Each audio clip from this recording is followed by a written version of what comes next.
ఇక నెల్లూరు కోర్టుకు మాజీ మంత్రి కాకాని గోవర్ధన్ రెడ్డిని తరలించారు. సర్వేపల్లి రిజర్వాయర్లో గ్రావెల్ తరలింపు కేసులో కోర్టులో సిద్ధాధికారులు పీటీ వారెంట్ వేశారు. దీంతో జిల్లా కోర్టుకు కాకానిని పోలీసులు తీసుకొచ్చారు.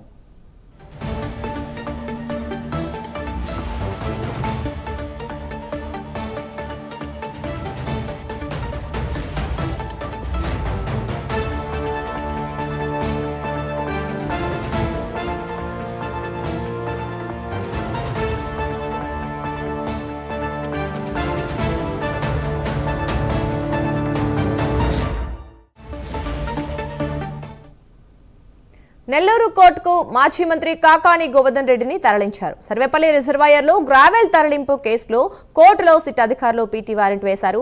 దీంతో జిల్లా కోర్టుకు కాకానిని పోలీసులు తీసుకొచ్చారు. ఇదే అంశంపై మరింత సమాచారం మా కరెస్పాండెంట్ నరేష్ అందిస్తారు. నరేష్, చెప్పండి.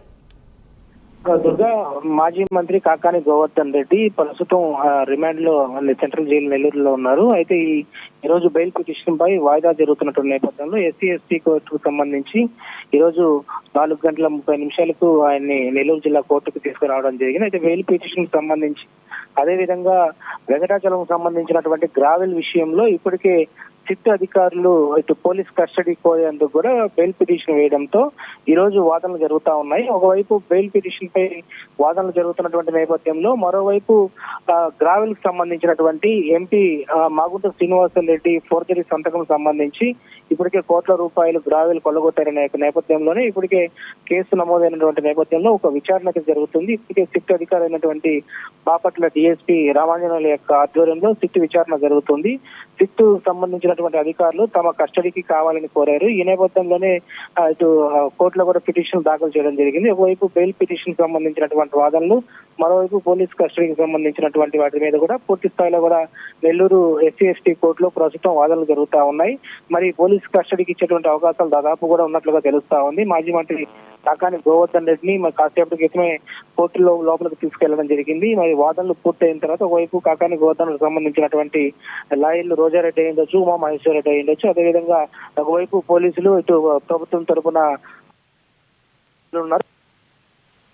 నేపథ్యంలోనే మరి కాసేపట్లో తీర్పు వెలువడిన పరిస్థితిలో కాకాని గోవర్ధన్ రెడ్డి ఒకవేళ సిట్ అధికారులు కస్టడీలోకి తీసుకుంటే ఈ యొక్క వెంకటాచలం సంబంధించినటువంటి గ్రావెల్ విషయం సంబంధించినటువంటి పూర్తి వివరాల కోసం మరి ఎన్ని రోజుల పాటు కస్టడీలోకి ఉండబోతున్నారనేది మాత్రం ప్రస్తుతం వైఎస్ఆర్సీపీకి సంబంధించినటువంటి నేతలు ఒక ఆందోళన అయితే కొనసాగుతా ఉంది. ఇప్పటికే కోర్టు ప్రాంగణంలోకి వైఎస్ఆర్సీపీ శ్రేణులు అంతా కూడా చేరుకున్నారు. గతంలో మనం చూస్తే 6వ తేదీ నుంచి 8వ తేదీ సాయంత్రం 5 గంటల వరకు కూడా 3 రోజుల పాటు ఈ యొక్క అక్రమ మైనింగ్ కేసు విషయంలో 3 రోజుల పాటు పూర్తి పోలీస్ కస్టడీకి ఇచ్చినటువంటి పరిస్థితుల్లో ఆ 3 రోజులు దాదాపు 60 క్వశ్చన్ల వరకు కూడా కాకాని గోవర్ధన్ రెడ్డి అక్రమ మైనింగ్ విషయంపై అనేక క్వశ్చన్లు వేసినప్పటికీ కూడా 4-5 క్వశ్చన్లకు మాత్రమే కాకాని గోవర్ధన్ రెడ్డి ఆన్సర్ ఇచ్చి మిగతా క్వశ్చన్లు అన్నిటికీ కూడా నాకు తెలియదని చెప్పిన పరిస్థితుల్లో మరలా ఇటు పొదలకూరు పోలీసులు కూడా మాకు కస్టడీ కావాలంటూ కూడా పిటిషన్ దాఖలు చేస్తున్నటువంటి పరిస్థితి ఉంది. మరి మొత్తానికి కాకాని గోవర్ధన్ రెడ్డికి ఈ యొక్క కేసులు అయితే మెడకి విధించుకున్నటువంటి నేపథ్యంలో పోలీస్ కస్టడీ వ్యవహారం మాత్రం ప్రస్తుతం కాకాని గోవర్ధన్ రెడ్డికి ఒక ఆందోళన కొనసాగుతున్న పరిస్థితి కనబడుతోంది. మరోవైపు వైఎస్ఆర్సీపీ మాజీ ఎమ్మెల్యేలు, మాజీ మంత్రులంతా కూడా అక్రమ కేసులు బనాయించి మాజీ మంత్రి కాకాని గోవర్ధన్ రెడ్డిని ఈ రోజు సెంట్రల్ జైల్లో ఉంచడమే కాకుండా ఈ యొక్క ఒక ప్రాంతం నుంచి మరో ప్రాంతానికి ఒక ఉగ్రవాదిని ఏ విధంగా తీసుకెళ్తారో అలాంటి పరిస్థితులు తీసుకెళ్తున్నారని చెప్పి ఒకవైపు సీనియర్ మాజీ మంత్రులంతా కూడా టీడీపీ నేతలను కూడా గవర్నమెంట్ లు కూడా ఎదవ చేసిన పరిస్థితి కనపడుతుంది. మొత్తానికైతే కాకాని గోవర్ధన్ రెడ్డి పోలీస్ కస్టడీ తీసుకోబోతున్నారా లేకపోతే మరికొంత కాలం రిమాండ్ లో ఉండబోతున్నారా అని మాత్రం మరి కాసేపు వరకు తెలియాల్సిన పరిస్థితి ఉంది. Right, thank you Naresh.